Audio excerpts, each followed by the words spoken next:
Кадакава Pictures ұсынады.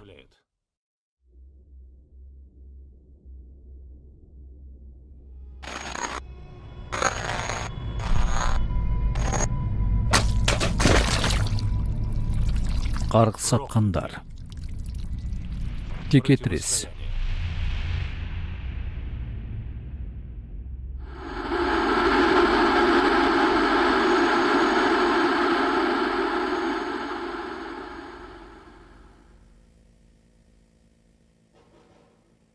Үйде кім бар? Ясуэ-сан? Бұл Тачибана, аудандық көмек көрсету орталығынан. Сендердің көрінбегендеріңе біраз болды, амансыңдар ма өзі? Ясуэ-сан!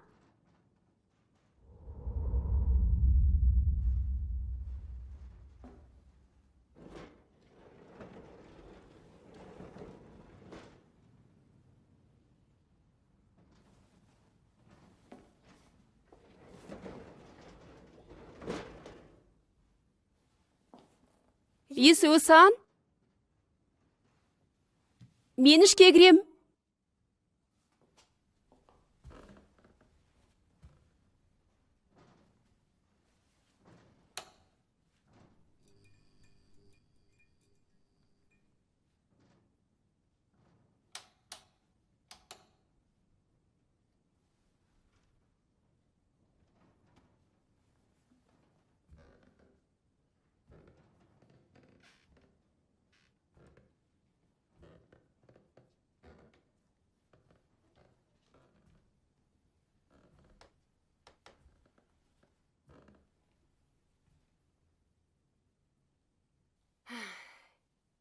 Ясуэ-сан, неге маған жауап бермейсіз?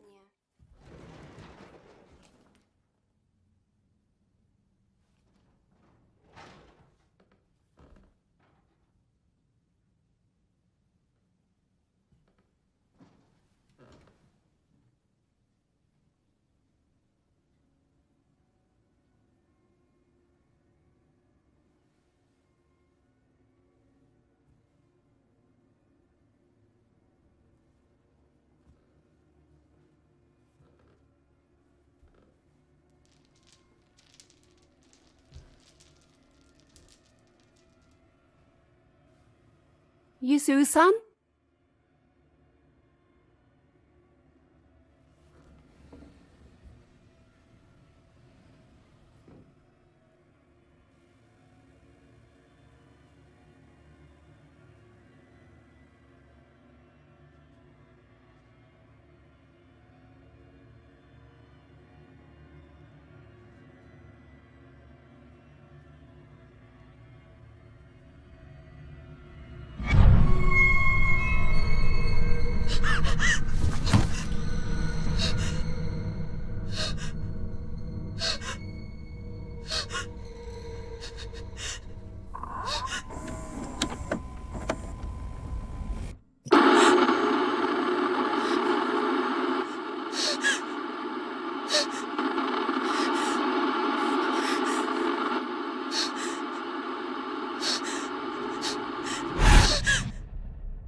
Сеян өнер университеті.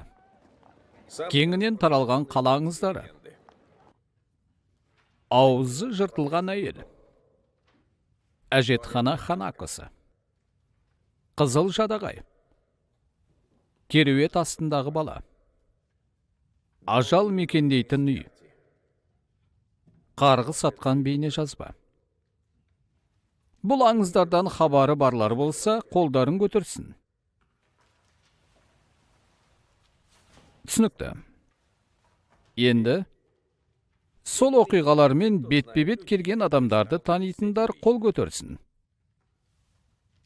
Ешкім. Неге? Өйткені, оның барлығы ойдан шығарылған. Бұл фольклор сияқты. Адамдардың айтқан әртүрлі әңгімелерінің жинағы ғана. Оның барлығы бізге мұраға қалған аңыздар. Бірақ қарғыс атқан бейне жазбаның басқаларға қарағанда орны бөлек. Ол менің ойымнан шықпайды. Қарғыс атқан бейне жазба 90-шы жылдардың соңындағы кәдімгі қалаңыздарының бірі. Сіз жұмбақ мені жазба көресіз. Сосын Садака елес әйел сізге қоңырау шалып, 2 күннен кейін қайтыс болатыныңызды айтады. 2 күн, яғни 48 сағаттан кейін сол Садака алдыңызға келеді. Сосын сіз өлесіз. Бірақ бейнетаспа қолданыстан алынып тасталғаннан кейін бұл аңызда ғайып болды. Бірақ бейне жазбаның барына және Садаканың мүлдем ертегі кейіпкер емес екеніне көзім жетеді. Сонымен, меніңше бұл бейне жазбаны ғаламтордан табуға болатын сияқты. Мен ол үшін қыруар ақша беруге дайынмын.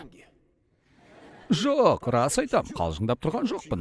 Мен Садаканы сондай көргім келеді. Таспа маған 2 күннен кейін керек.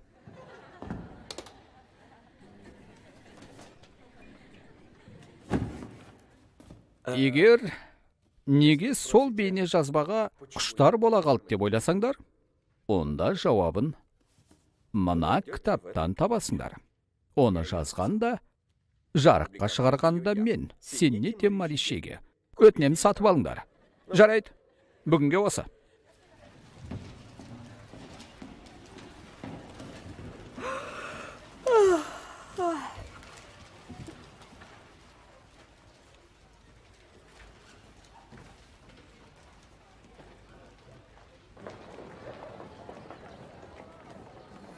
Тыңдаш, Юрий, Иә, техникадан хабарың бар ғой? саған қарағанда тәуірмін.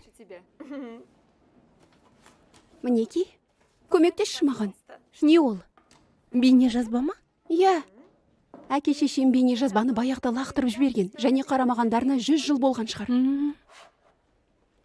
Үйлену тойдың бейне жазбасы ма? Иә, мен олардың мерейтойларына сыйлық жасауға уәде бергем. Мына бейне жазбаны дискіге жаздыртуым керек. Ол менің қолымнан келеді дедім. Сен бе жазатын? Ол сен үшін орындалмайтын міндет қой. Білем, сондықтан ақылды құрбымнан өтініп отырмын. Иә, не дейін? Ойланып көрем әрине. Олардың мерейтойлары қашан? Мерейтойларыма арғы күні. 2 күннен кейін бе? Сонда оны ертең жіберуім керек пе? Иә, меніңше солай сияқты. Мен саған 5 рет түскі тамақ әперем. Келістік пе? Иә, келістік.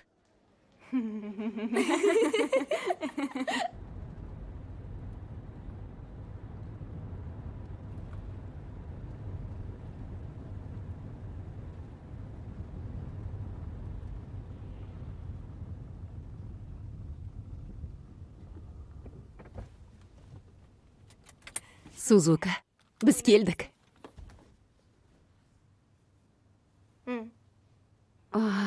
Аяқ астынан көшіп кеткенімізге өкпелеп отырсың ба? Иә. Солай ма? Бірақ біз мәжбүр болдық. Менің жұмысыма бола. Мен жай қалжыңдаймын. Рахмет. Рахмет. Ақырын өтінем. Ал мына қорапты қайда қоям? Мынаны ма? Сузукидің бөлмесіне, 2-ші қабатқа апару керек. Жарайды, жақсы. Мынаны да 2-ші қабатқа. Көп-көп рахмет.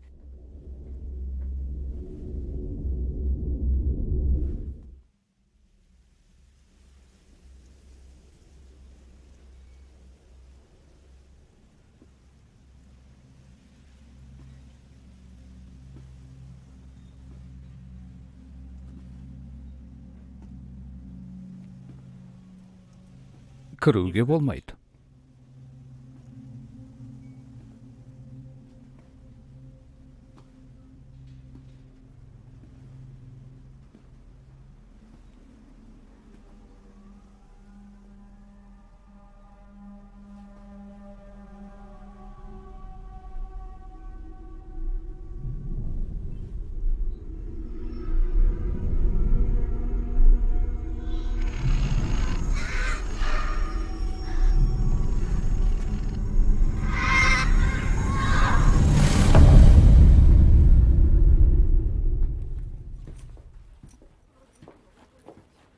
Білмейм.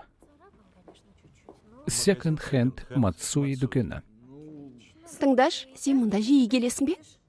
Мен күн сайын оның жанынан өтем. Әуелі мыналарды көрейік. Сонда сен мұнда 1 ретте болмағансың ба? Қош келдіңіздер. Юрий, осындай жерде шынымен бейнемагнитофондар сата ма? Иә, тек осындай жерде ғана сатады. Ал мына ескірген техниканың барлығы қымбат па? Уайымдама, оның арзан екеніне сенімдімін. Қазір ешкім ондайды пайдаланбайды. Иә. Бізге мұнда бару керек сияқты, қане? Таптым.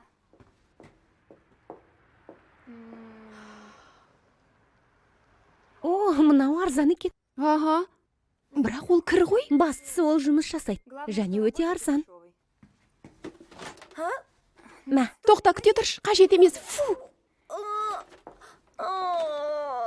Неткен лас ет.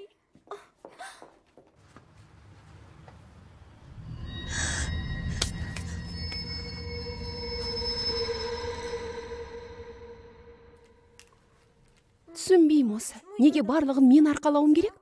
Бұл сұмдық қой. мен жобамыздың техникалық жағына жауап берем.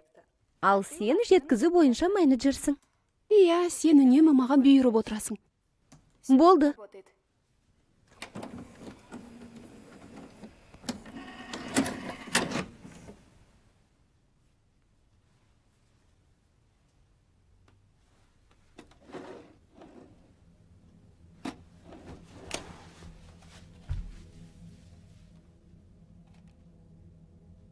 Бұл не? Көргің келе ме? Не? Өлсем де көрмеймін. Еткен жиіркенішті қасиет ет. Ал сен көргің келмесе көрмей ақ қой. Иә.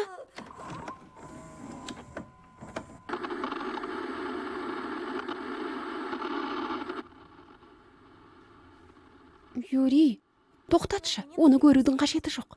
Кескіні жоқ па не?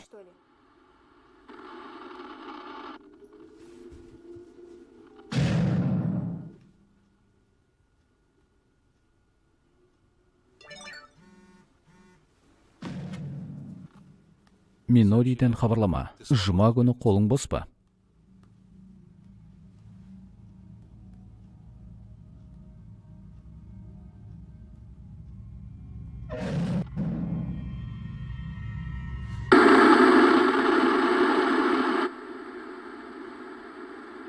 Не болды?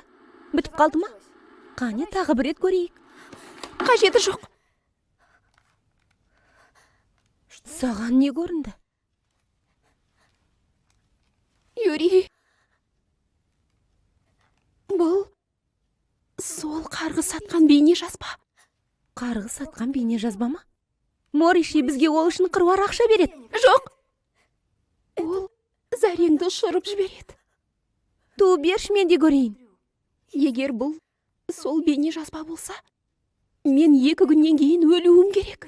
Оның не бар болғаны бізді біреу мазақтап жатқанда Садака хабарласқан жоқ қой.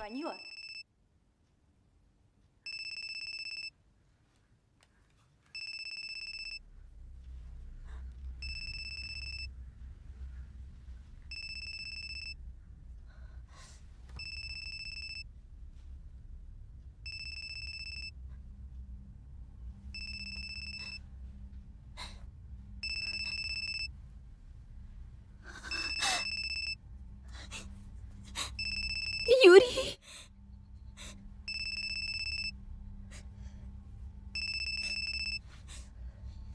Нөмірі көрсетілмеген.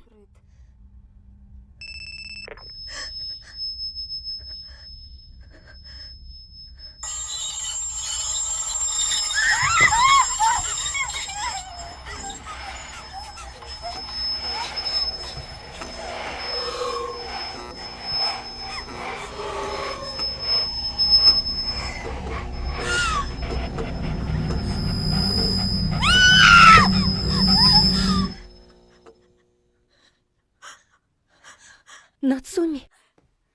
Оның не сенің? Нацуми, саған не болды? Бәрі дұрыс па?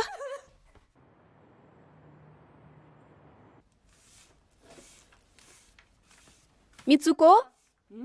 Білесің бе? Мен сол қарғыс сатқан бейне таспасы бар магнитофонды сатып жібердім. Бейне таспамен бірге ме? Иә, мен жарадым ғой, иә? Қарғыс сатқан бейне жазбаны ма? Ішінде қызық бейне жазба болды дейді ғой. Иә. Егер сол бейне жазбаны көрсең, 2 күннен кейін өлесің дейді. 2 күннен кейін бе? Елес қоңырау шалады дейді. Оның аты кім еді? Садако ма? Бірақ сол таспаны көрген соң маған шынымен қоңырау шалды. Не? Рас айтамысың? Иә, біреу үндемей тұрды. Қызық кездейсоқтық болды. Мен осыдан тура 2 күн бұрын дәл осы уақытта сол таспаны көрдім. Енді ажалым таяп қалған шығар. Не? Мицуко, ал сен көрдің бе? Жоқ, мен көрмедім. Ал сол таспада не бар екен? Кейко?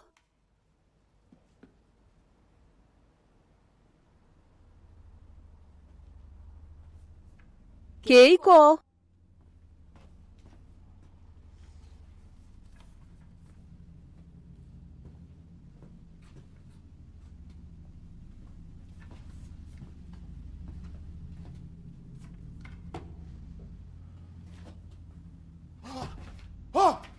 Қарашы. Кейко, тоқта. Жоқ. Қажет емес. Оның не? Қозғалма. Тоқта деймін. Қажеті жоқ.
Демек, қарама-қарсы үйде сендер тұрып жатыр екенсіңдер ғой, иә? Не?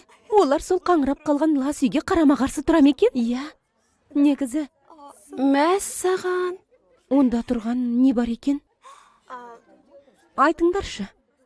Ішіне кіріп көрсең барлығын түсінер едің. Иә, Ол үйде елестер бар. онда елестер бар ма?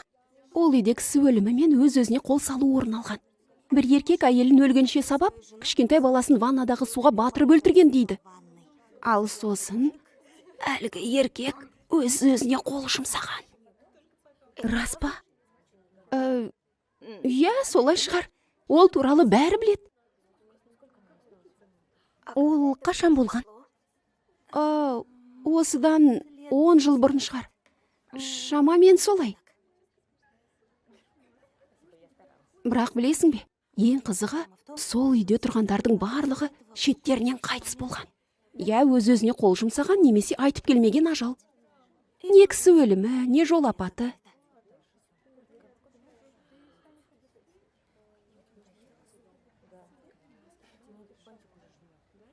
Ал бұл қандай карта? Сол үйге кіргендердің барлығы қайтыс болады. Оны қарғы сатқан. Ол үйдің маңайында жүрмегенің дұрыс. Өйткені мына карталар тым жаман болып түсті.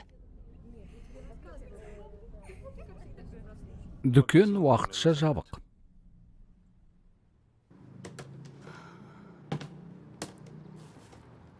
Кешіріңіз, бірақ бүгін дүкен жабық. Білесіз бе?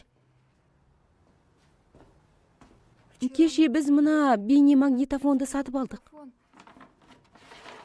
Және ішінен мына бір таспаны тауып алдық.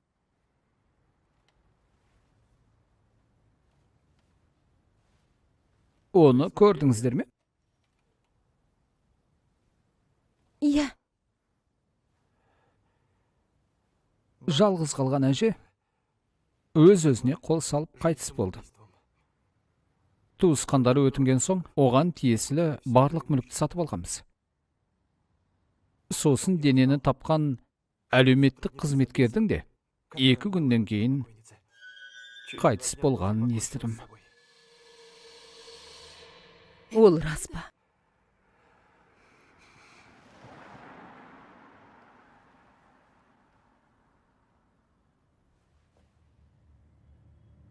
Демек, сіздерде біреу өлді ме? Қызметкеріміз сөреден құлап кетті. Ол сол бейне жазбаны 2 күн бұрын көріпті. Міне, содан кейін. 2 күн көргендердің барлығы... Тыныш, барлығы жақсы болады. Ол туралы профессор Моришигемен ақылдасамыз.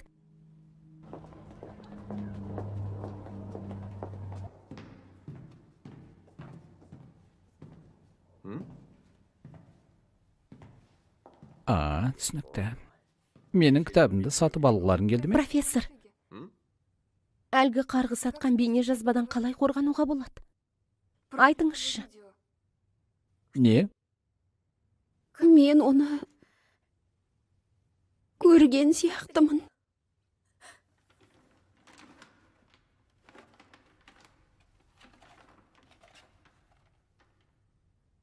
Міне ол.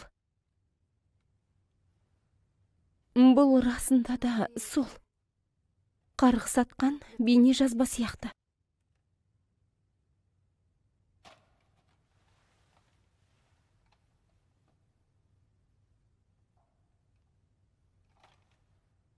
Сендердің оқиғаларың расында қарғыс атқан бейне жазба аңызының желісіне ұқсайды екен. Егер бұл расында сол бейне таспа болса, бұл ғажайып олжа. Сен Садаконы көрдің бе? Ал Садако деген кім? Мүмкін. Қала аңызындағы ақпарат интеллектуалды вирустың жүзеге асуы шығар. Ол ұжымдық бейсанаға ықпал етеді. Кешіріңіз, түсінсем бұйырмасын. Ұжымдық бейсана. Маған бәрібір. Менің бар білгім келетіні, мені құтқаруға бола ма? Айтыңызшы, мен енді өлем бе? Ертең бейне жазбаны көргеніме 2 күн болады. Менің одан хабарым аз. Өлуің де мүмкін. Тіпті аман қалуың да мүмкін. Олай болса, сіз де көріңіз. Сен не айтып отырсың?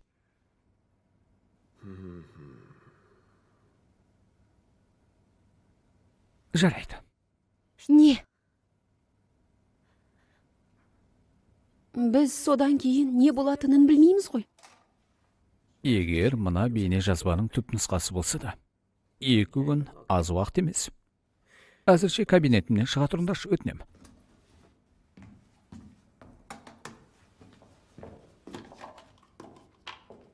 Мен мұны дискіге көшіріп алам. Бұл таңға жайып ақпарат.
Садако? Садако, бұл сен бе?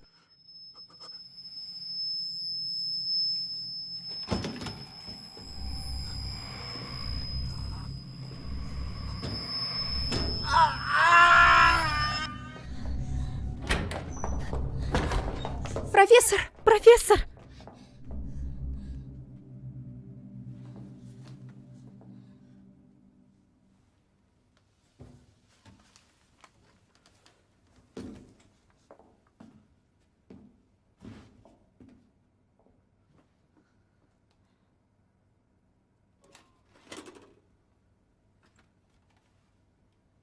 Бұл сол. Нақ өзі. Бұл сол қарғыс атқан бейне жазба. Нағыз. Түп нұсқасы тек садақа көрінбеді. Дұрыс. Мына таспада көрінетін кескін тек адамға байланысты. Әркімнің өзіндік ерекшелігі бар. Иә. Мен түсіндім.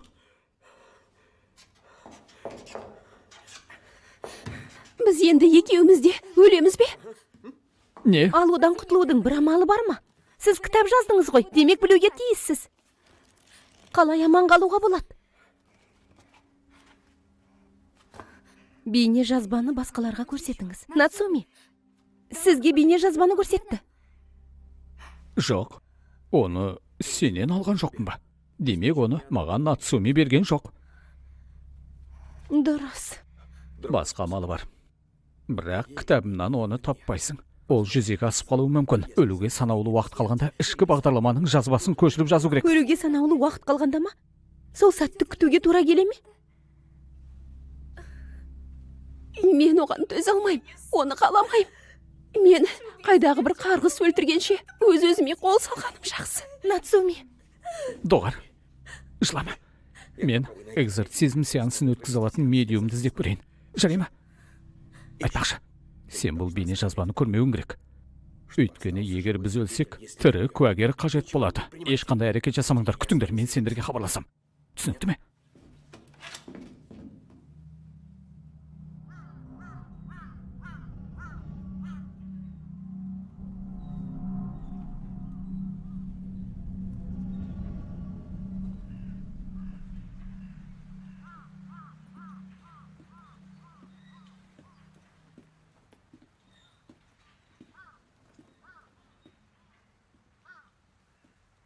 Қайырлы күн. Сәлеметсіз бе? Сен мұнда не істеп отырсың? Біз келдік. Сыйлық алып келдік. Рахмет. Сенде барлығы дұрыс па? Иә, әрине.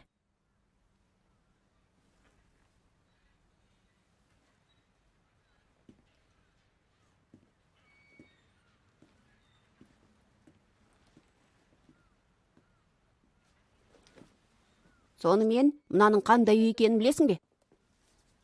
Қорқасың ба? Ұста сыйлығыңды. Біз оны ұзақ жинадық.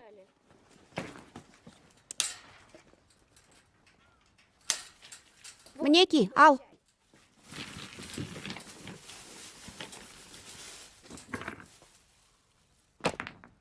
Ой, сен біреуін құлатып алдың. Кешіріңдерші. Не дейсің? Шынымен кешірім сұрадың ба? Кешіріңдер.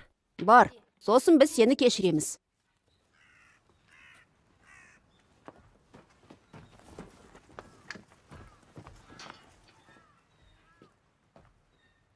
Үйге кір. 1000-ға дейін сана, сосын сыртқа шық.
Ол шынымен кірді ғой.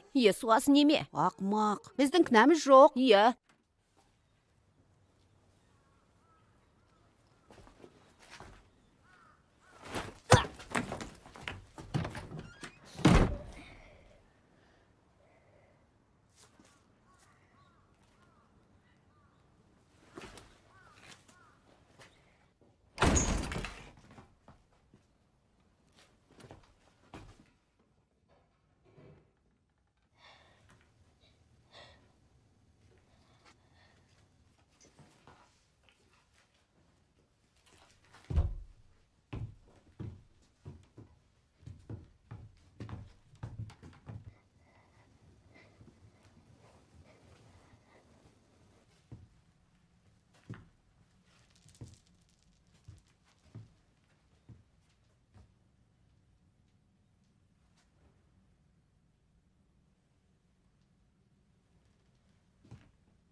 Иә, бұл іске асуы керек. Алло, Малишеге тыңдап тұр. Хорю-сан. Иә. Иә. Көп рахмет. Иә. Иә, мен қазір шығам.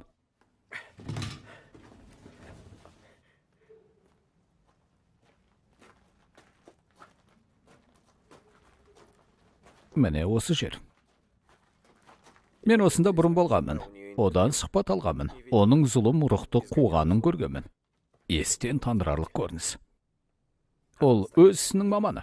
Хорю-сан бізді құтқарады. Оған сенімдімін. Мен кез келген тығырықтан шығу жолын табамын. Рахмет сізге. Рахмет. Жүріңдер.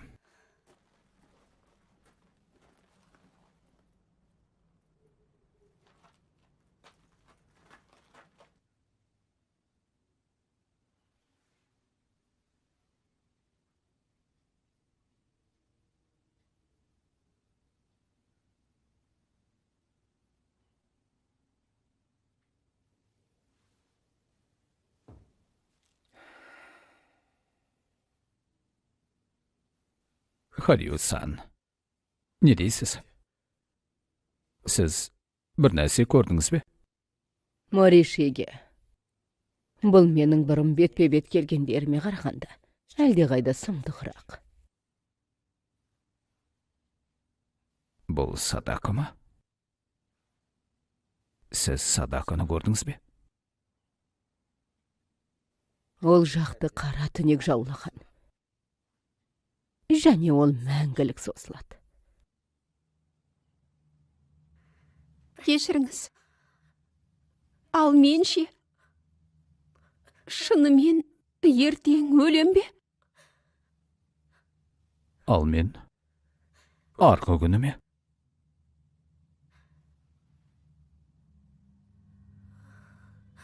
Егер ештеңе өзгермесе, онда өлесіңдер. Бірақ мен оған жол бермеймін. Ертеңге және арғы күнге кестені босатыңдар. Мен бұл істі бір жақты етуім керек. Жақсы. Хариус-сан, маған бола қам жемеңіз. Мына қызды құтқарыңыз, өтінемін. Оны мен не айтқыңыз келеді? Сен Садаканы көргің келе ме? Өлгің келсе жолың болсын. Кешіріңіз мені.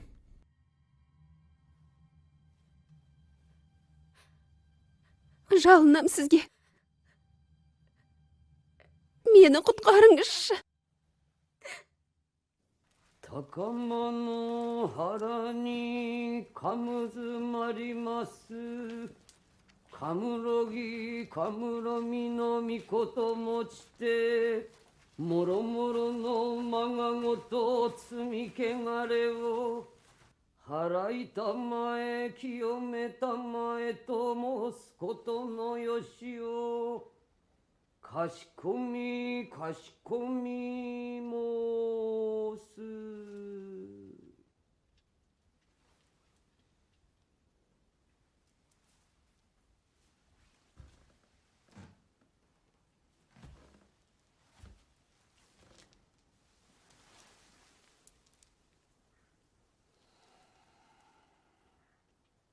Namak sammanda basaradan kam. Hey! Namak sammanda basarada senda magara yatesiyata untarada kamman. Namak sammanda basarada senda magara yatesiyata untarada kamman.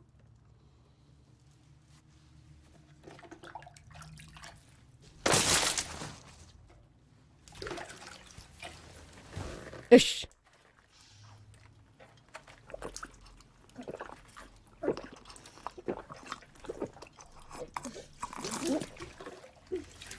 Тағы да іш.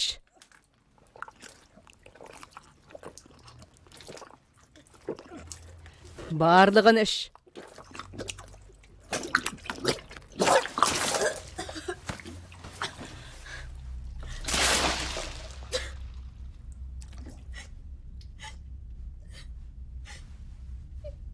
Юрий?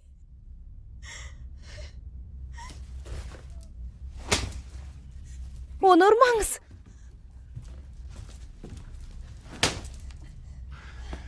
Хариус-сан не істеу керегін біледі.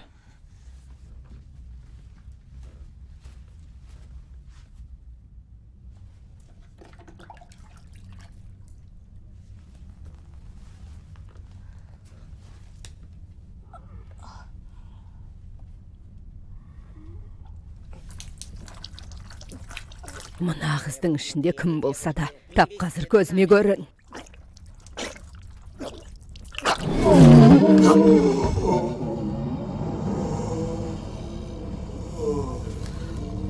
Namak sammanda basarada senda magara yatesiyata untarada kamman. Namak sammanda basarada senda magara yatesiyata untarada kamman.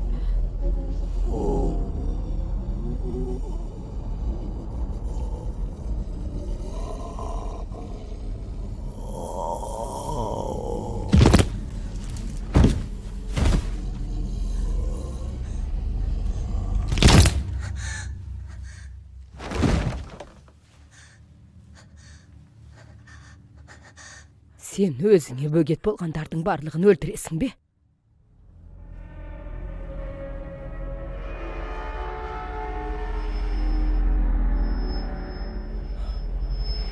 Бұл адам сенсіз.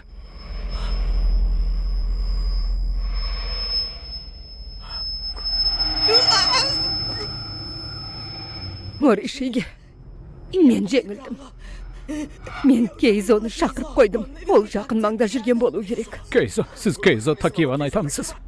Иә, ол тек Кейзоның қолынан ғана келеді. Михраптың астына ақша қой.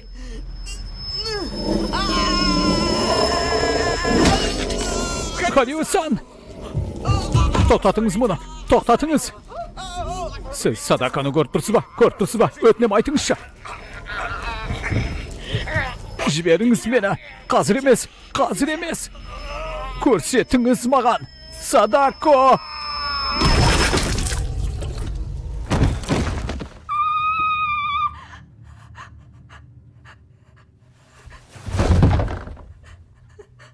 Нацуми! Нацуми! Нацуми! Нацуми, барлығы дұрыс па?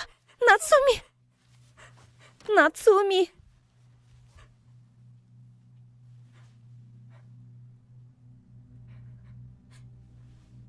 Барлығы өте жаман, Юрий.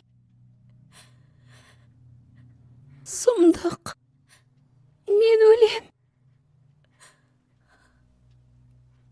Кешір. Сен кешірім сұрағаннан ештеңе өзгермейді.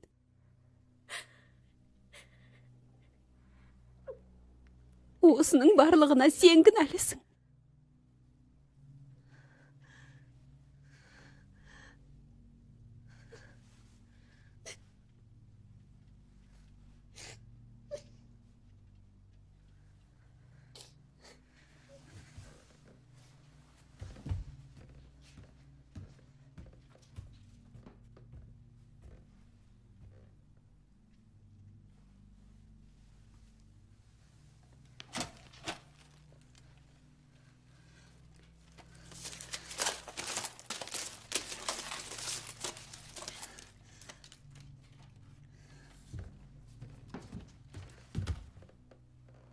Ұста. Оны маған бер. Не? Еш нәрсе.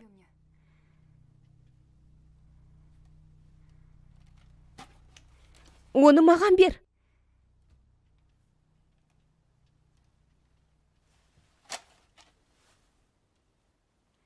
Сен таспаны маған бердің. Мори Шигенің кітабында таспаны басқаға берсең, қарғыстан құтыласың деп жазылған. Мен оны қарап шығам. Міндетті түрде. Не?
Тамау, сен бірдеңе көріп тұрсың ба?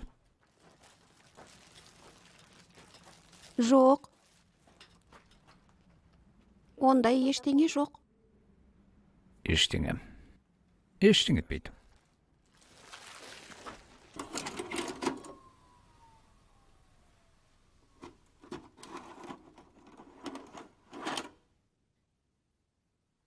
Ақмақтық жасағаныңды білемісің?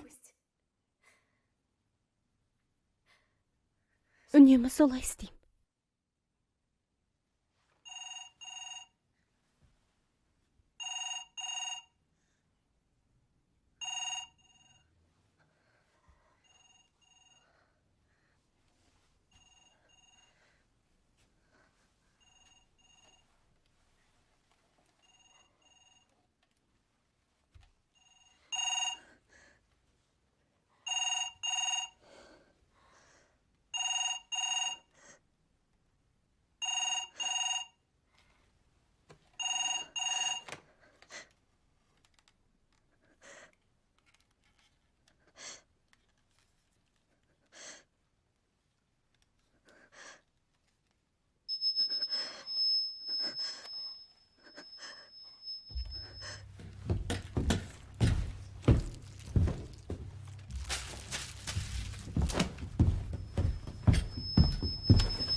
Сіз Кейзосыз ба? Дұрыс па? Сен көрдің бе? Жұмыс үстіне жұмыс қосып бердің. Қалай сонда? Нацуми қарғыстан құтылған жоқ па? Не? Сен қайдағы бір қауесеттерге сендің бе? Ақмақ екенсің. Кейзо, ұста. О, Сол ма? иә. Тамаша. Ақша қайда?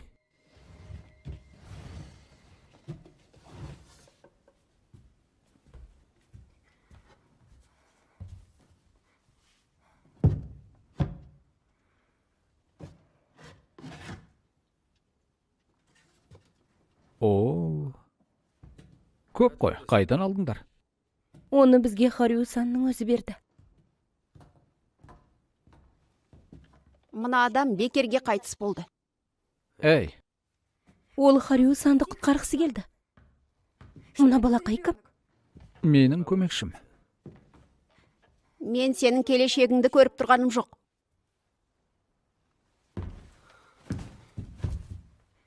Не?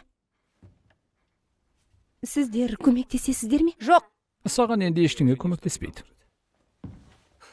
Қалжыңдайын. Қалай да атыңыз барады? Біздің қандай халде екенімізді түсінбейсіз бе? қыз. Ал мен ше? Менің келешегімді көріп тұрсың ба? Тамау, жетер осымен. Сонымен мен өлем бе?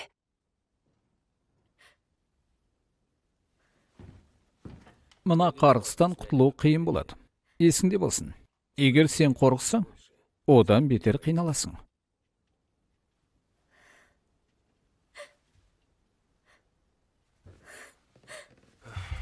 Басталды ма?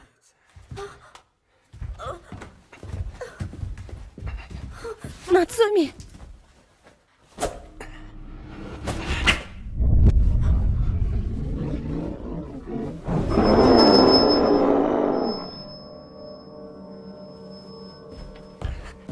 Садако. Ақыры кездестік пе? Біраз уақытқа шыға тұршы. Шық.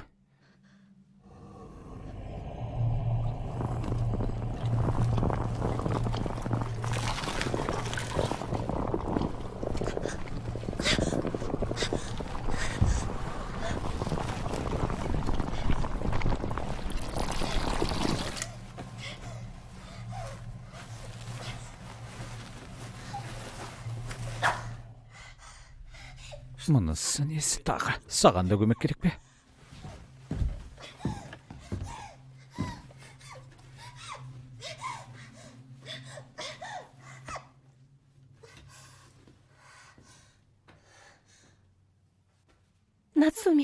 Нацуми!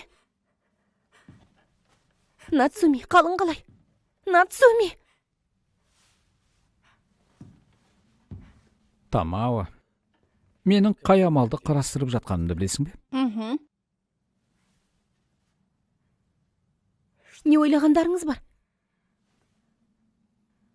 Екі жынды бір-бірімен төбелестіреміз.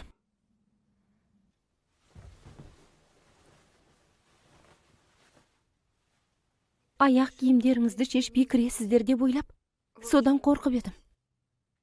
Сенің есің дұрыс па? Қазір бұрыламын да кетіп қалам. Дұрыс, оларды құтқарудың қажеті жоқ. Сонымен сіз бізге қалай көмектесесіз? Ертең кешке Нацумидің сол бейне жазбаны көргеніне 2 күн болады. Тыныштал. Мен қолымнан келгенін жасаймын. Сенің жолың болды. Алдымен маған бір нәрсені тексеру керек. Ертең қайтып келем. Осында отырыңдар да мені күтіңдер. Жарайды. Еш қайда шықпау керек пе? Не болды? Жай. Егер бізге шығуға болмаса, онда мына таспадағы бейне жазбаның көшірмесін жасата аласыз ба? Не? Нацуми үшін. Бұл өте маңызды. Жетпеген осы еді. Рахмет. Егер бір нәрсе болса, хабарлас.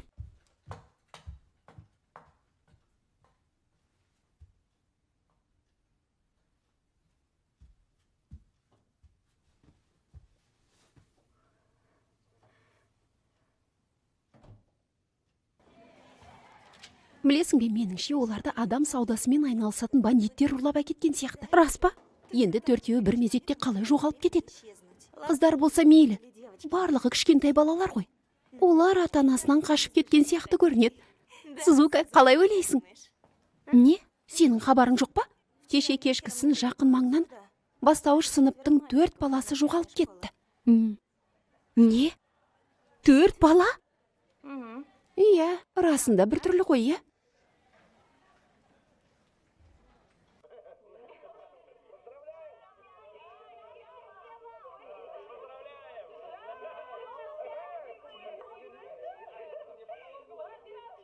Егер тіпті кеш болса да, мерейтойлары өтіп кетсе де, бәрібір дискіні жіберем. Негізі, мен олар үйленбей тұрып туылғам. Үйлену тойын өткізуге біразға дейін ақшалары болмапты.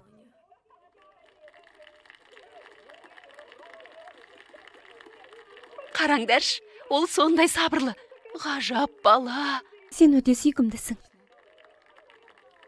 Ал енді қарғыс атқан ба? Олай деме, сен қазір де өте сүйкімдісің.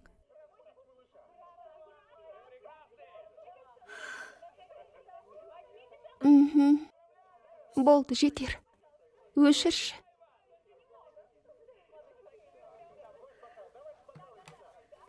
Менің сөмкем қайда? Міне, мұнда тұр. Көрдім.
Юрий, сенде барлығы дұрыс па?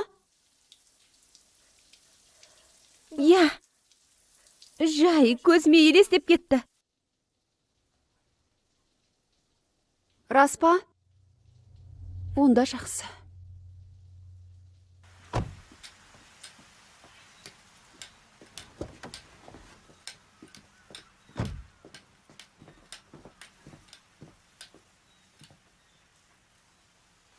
Басқа амалымыз жоқ. Дұрыс айтасың.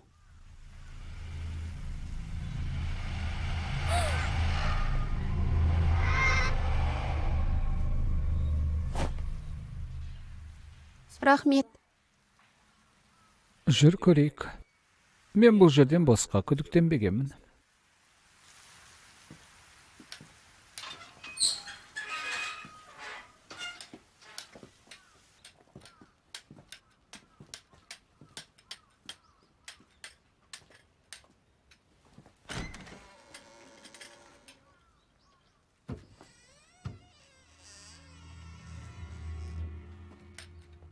Егер кірсең, қарғыс шабысады, сосын сен өлесің. Мен мұнда Каяконың барын сезіп тұрмын. Каяко. Тосио. Солай сияқты.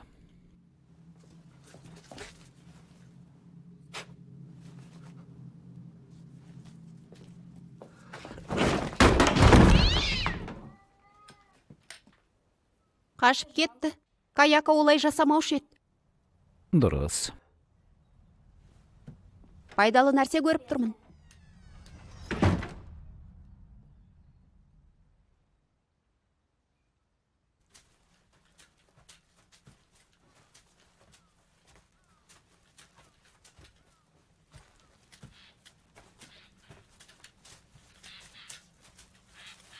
Ол мұнда.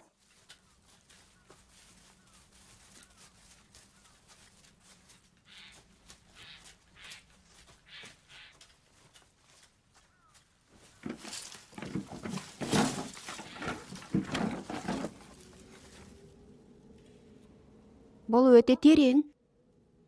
Кәдемізге жарап қалуы мүмкін. Иә, келісем. Бірақ тек... Иә, төтенше шара ретінде.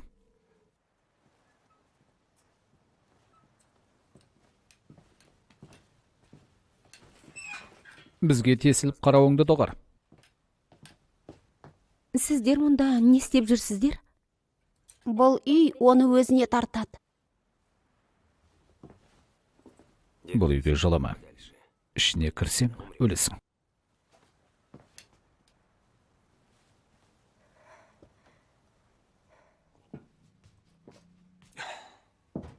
Сіздер кешегі оқиға туралы естідіңіздер ме? Балалар жоғалып кетіпті.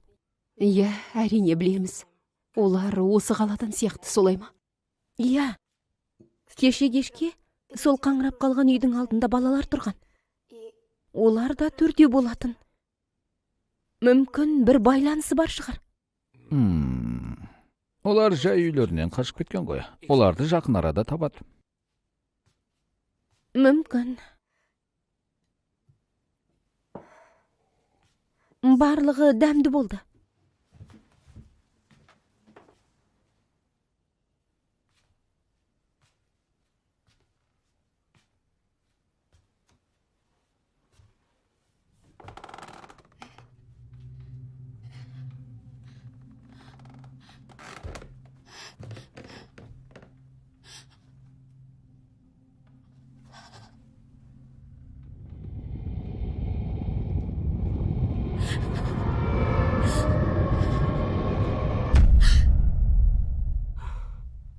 Саған не болды? Барлығы дұрыс па? Иә. Барлығы дұрыс.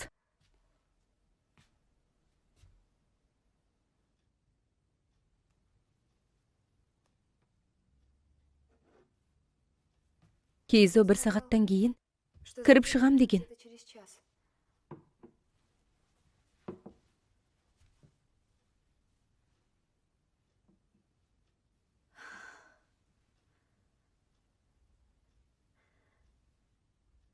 Неге мен осы жағдайға тап болдым деп көп ойландым.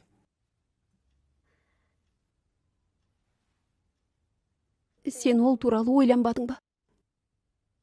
Мүмкін барлығы қайтыс болса дұрыс болар ма еді?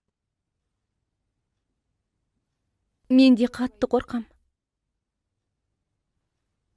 Бірақ Кейзоның бізге көмектесетініне көзім жетеді.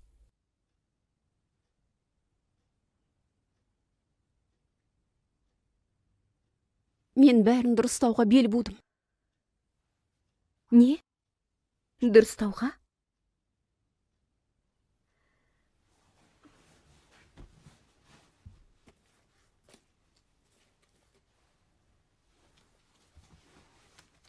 Міне.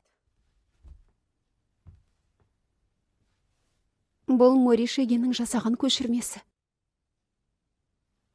Қарғыс атқан бейне жазба. Не? Қалай? Сен ол дискіні қайдан алдың? Ұрлап алдың ба?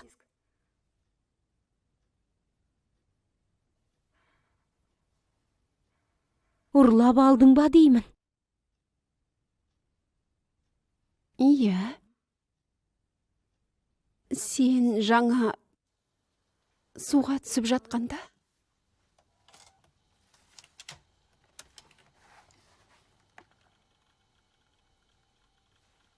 Мен оны интернетке жүктедім. Оның қаншалықты қауіпті екенін түсінген соң бірден жойып тастадым. Бірақ көбі оны жүктеп үлгерді. Және бейне жазба желіде тарап кетті.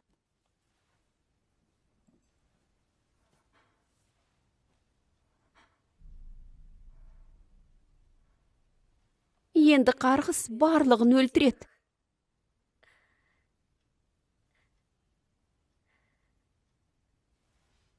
Тыңдашы, Юрий. Екеуміз бірге өлейікші. Бұл қарғыстың мен өлтіргенін қаламайым. Ол тіпті басқаларды өлтірсе де, біз өз-өзімізге қол жұмсай аламыз ғой, солай ма? Солай жақсы емес пе? Нацуми, сен не білдіргеніңді білемісің? Оны жою керек. Тасташ. Қане бірге өлейікші. Нацуми!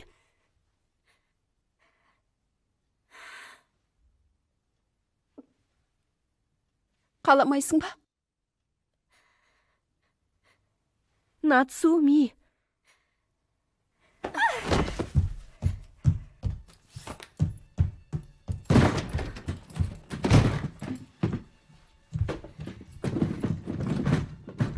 Нацуми! Нацуми!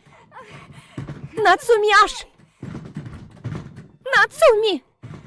Менің жалғыз өзім өлгім келмейді. Қара. Нацуми!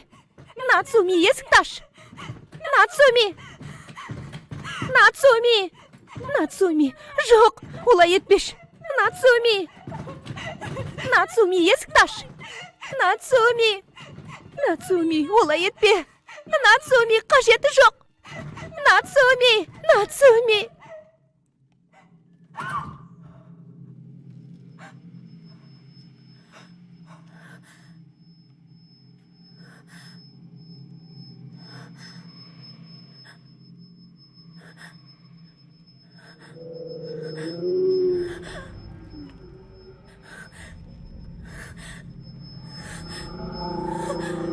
Нацуми! Нацуми! Нацуми! Нацуми, қаш ол жерден! Нацуми! Нацуми, қаш ол жерден! Нацуми! Нацуми, қаш! Нацуми! Нацуми, қаш деймін!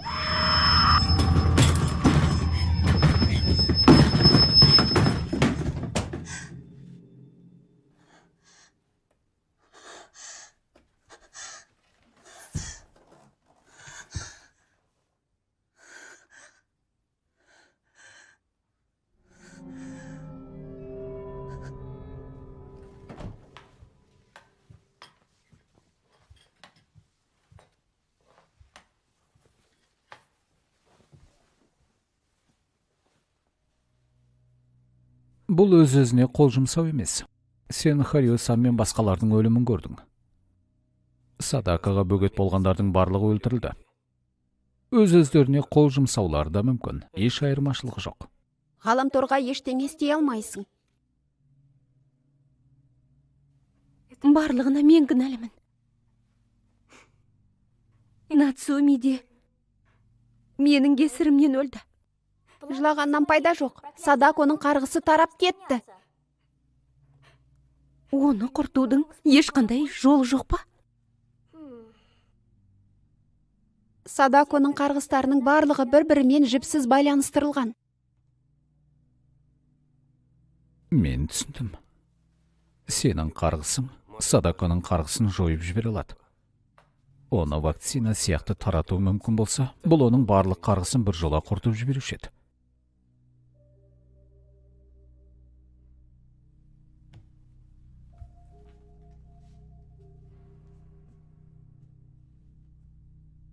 Мен бұл қарғысты тоқтатқым келеді. Біз оны ертең кешке істейміз. Сенің өлер сәтіңнің алдында. Кейзо, әлгі қызға қауіп төніп тұр.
Қымбаттым.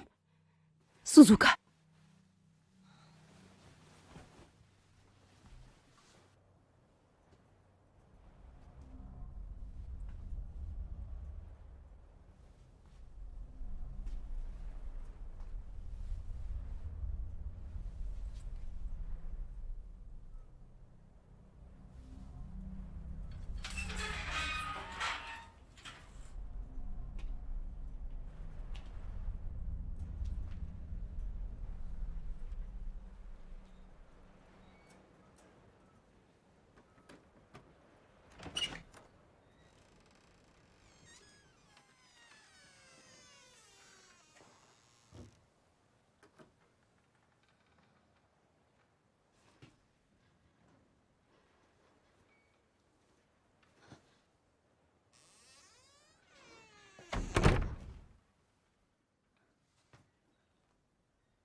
Ей, сен онда не істеп жатырсың? Саған үйге қайту керек.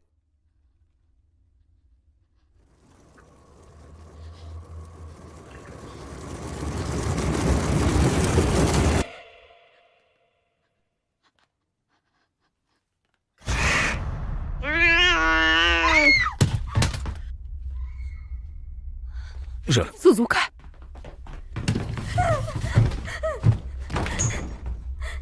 Сузука. Сузука, қызым не болды? Сузука. Жүр. Қалайсың?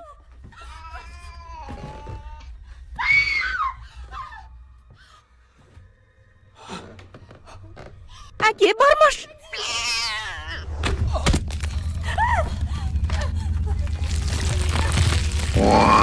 Әке!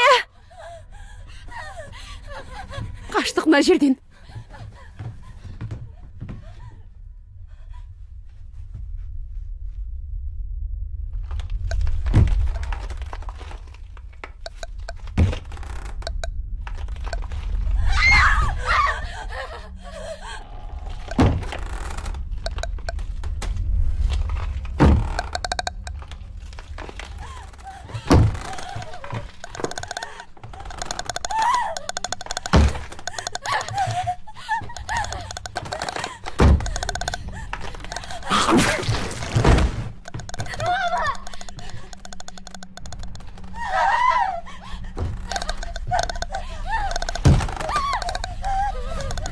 Сузука, қаш! Қаш! Қаш!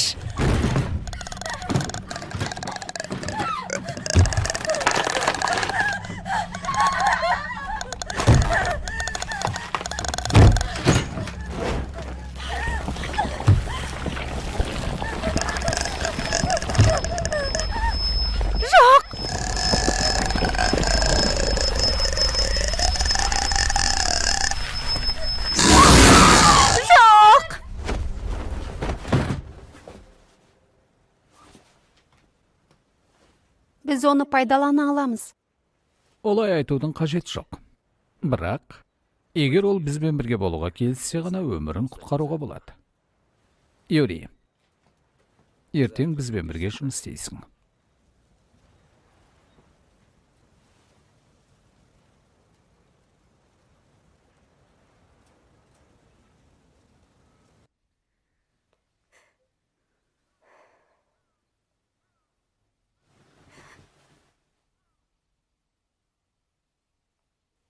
Бұл түс емес.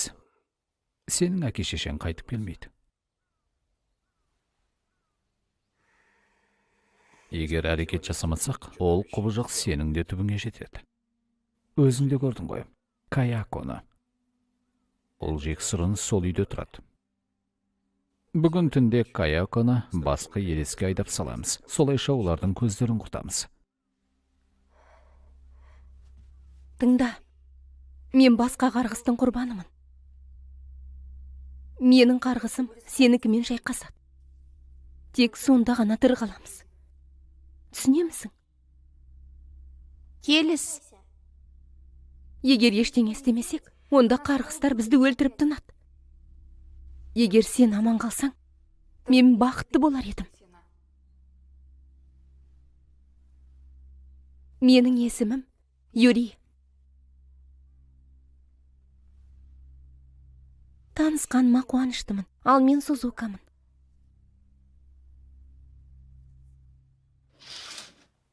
Юрий мен Сузука сол үйге бірге кірсін. Юрий сол үйге кірген кезде, бірден Каяконың қарғысына ұшырайды. Ал Сузука сол үйде бейне жазбаны көрген соң, Садаканың қарғысы атады. Екеуің екі түрлі қарғысқа ұшырайсыңдар. Сосын Садако мен Каяко сендер үшін шайқасатын болады. Екі мықты елес бір-біріне қарсы шығып, ақыр соңында бір-бірінің түбіне жетеді. Екеуің аман қаласыңдар, ал қарғыстар күшін жояды.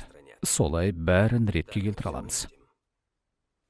Барлығы соншалықты оңай өте ме? Иә, егер барлық ойдағыдай болып жатса. Егер олай болмаса, басқа жоспарым бар. Бірақ мен оған жүгінгім келмейді. Әзірше демалыңдар, ал бізге дайындалу керек.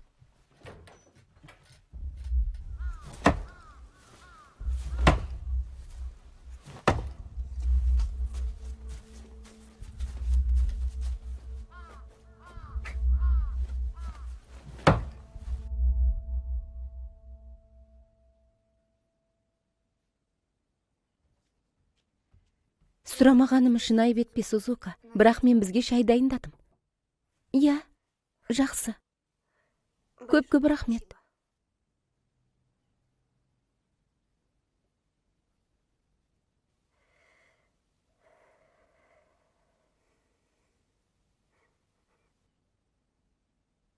Тып-тыныш боп қалды.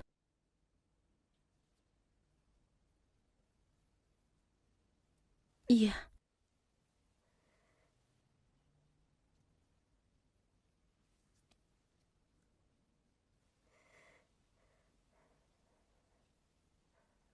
Юрий, мен қатты қорқам.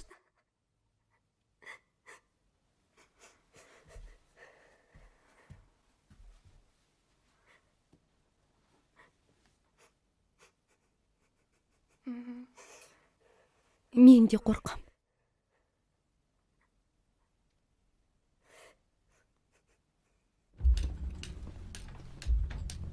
Олар бас салмай тұрып, жазбаны көріп алып. Түсіндім. Егер мүмкіндігің болмаса, артқы есіктен шық. Біз сені сонда күтеміз. Қорқпа. Жар.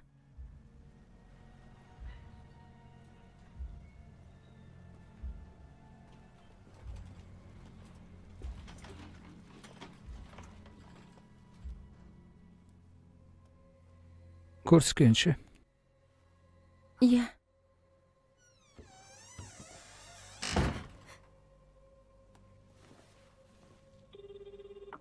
Юрий, естимісің мені? Иә. Абай болыңдар. Жарайды. Жүр.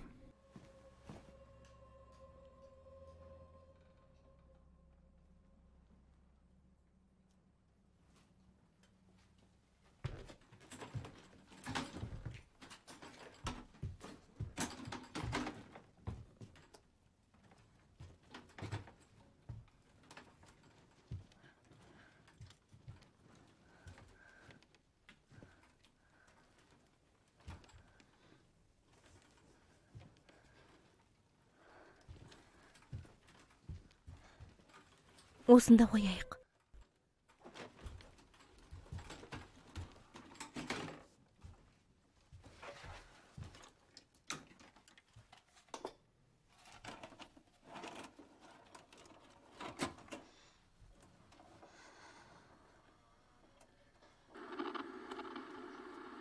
Кизо, жазбаны көруге барлығы дайын.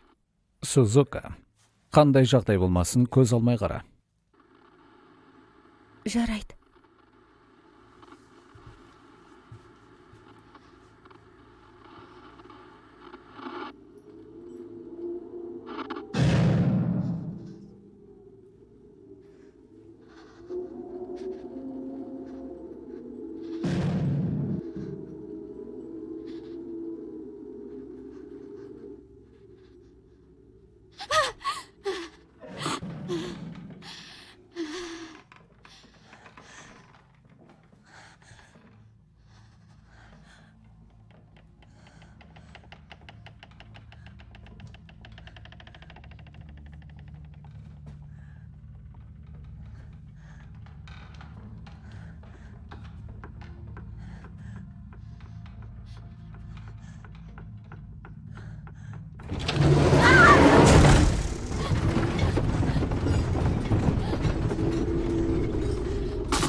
Жарайды, ары қарай жоспар бойынша.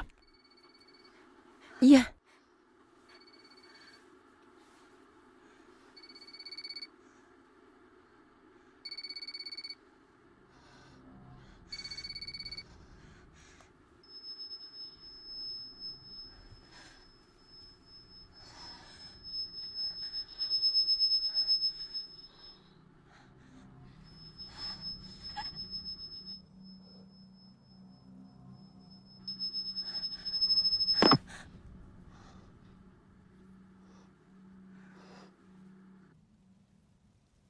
Қызық.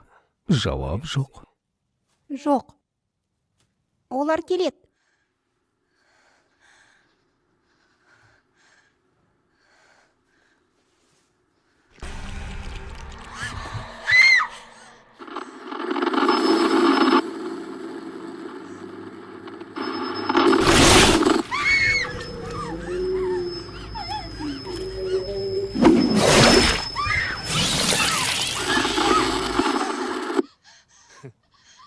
Өте жақсы.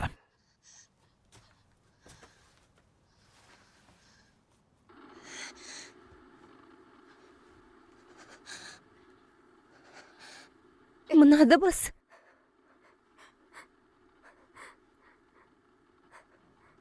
Енді Юрийдің бейне жазбаны көретін кезі келді.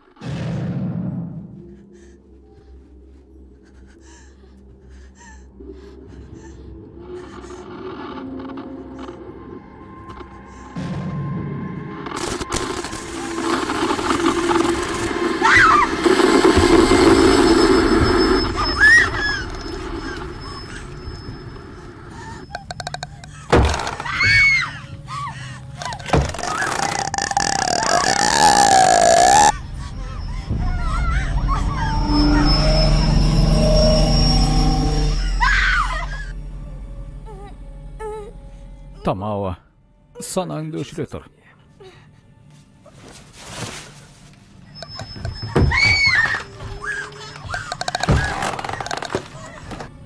Садаконың көзіне тіке қарамаңдар.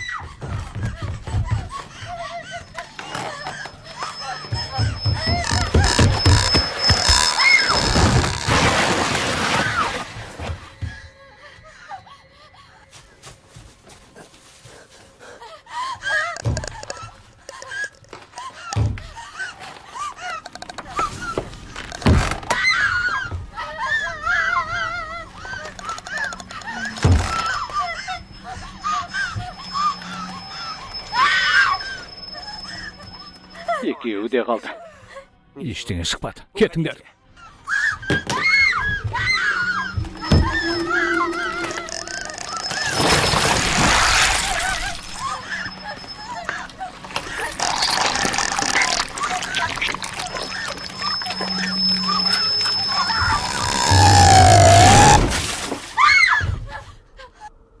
Басқа амалым жоқ.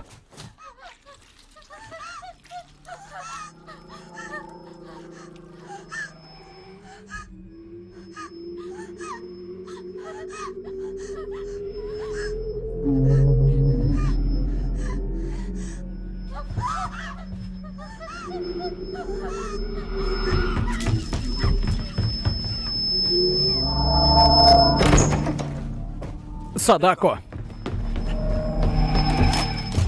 Мынау сенің ең маңызды бөлшегің.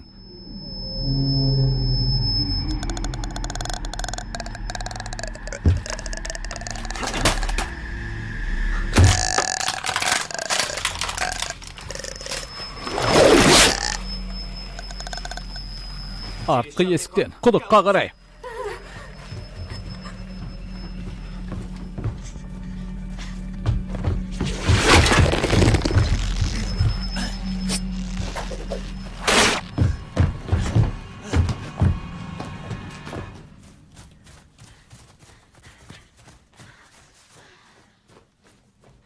Өкінішті ақ. Бірақ екеуіңнің біреуің өмірмен қош айтысасыңдар. Не?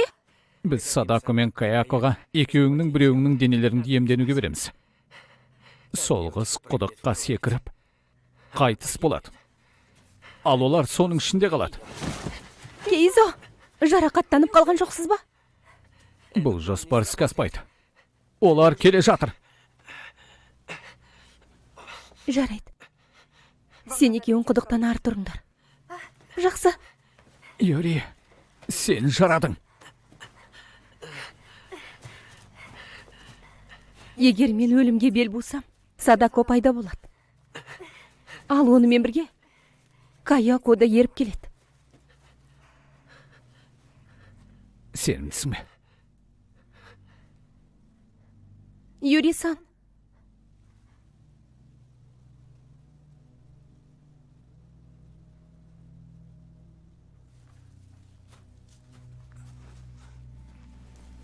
Тамауы, оян.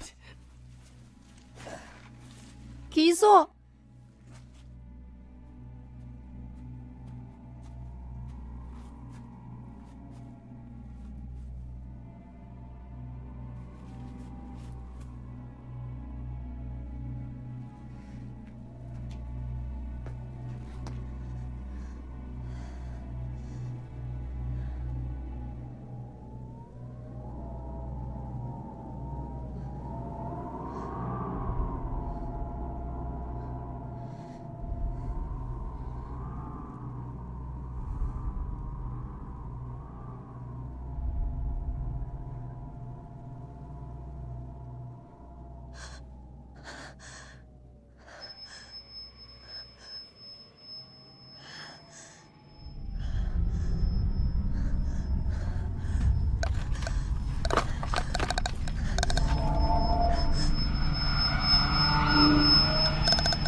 Абайла.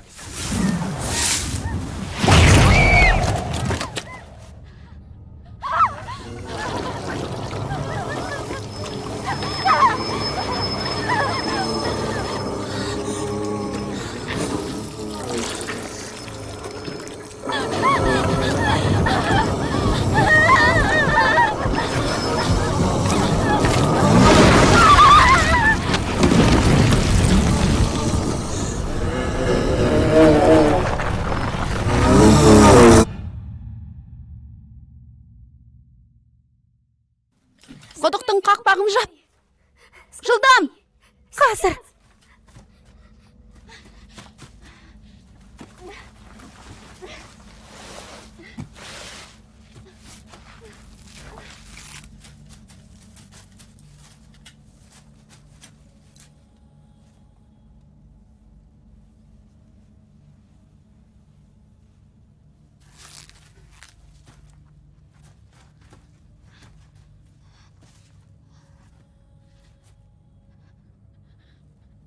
Юри-сан,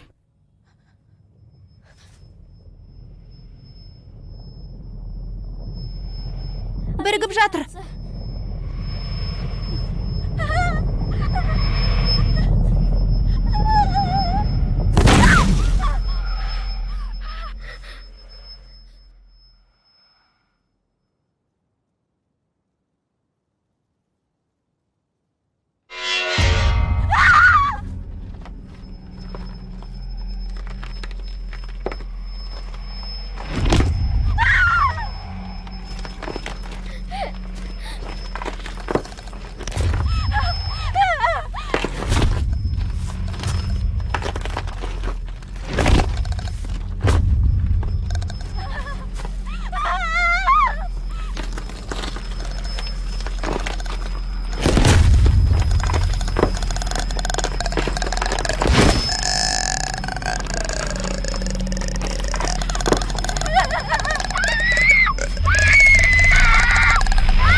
Фильмге түскендер: Мидзуки Ямамото,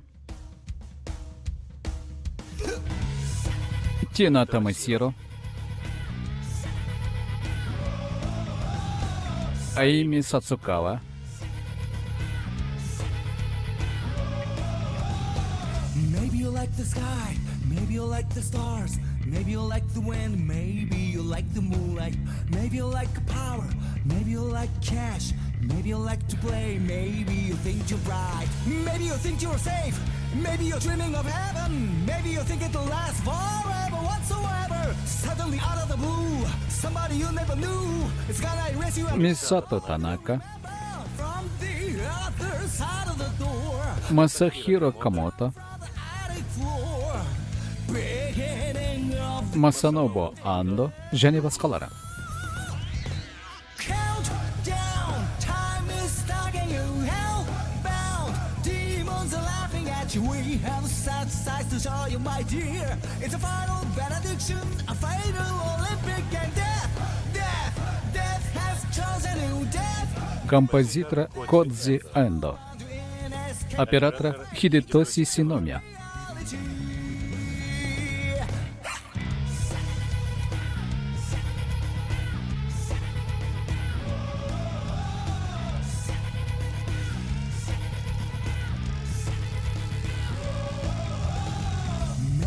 Сценарий авторы мен режиссері Кодзи Шираиши. Фильмнің соңы. Maybe you're loving dreams, maybe you're loving love, maybe you're loving peace, maybe the fellowship. Maybe you think you're safe, maybe you're dreaming of heaven, maybe you think it'll last forever whatsoever. Suddenly out of the dark, somebody using power. It's gonna corrupt you and all you and Фильм дублирован объединением «Мосфильм Мастер» на производственной технической базе киноконцерна «Мосфильм» по заказу кинокомпании «Экспонента» в 2016 году. Countdown, time is stuck and you hellbound. Demons are laughing at you. We have such sights to show you, my dear. It's a final benediction, a fatal Olympic game. Hell, on the second night. Kill, shoot tonight lights. Random sentence. Why is it you? Unrelated man or lady.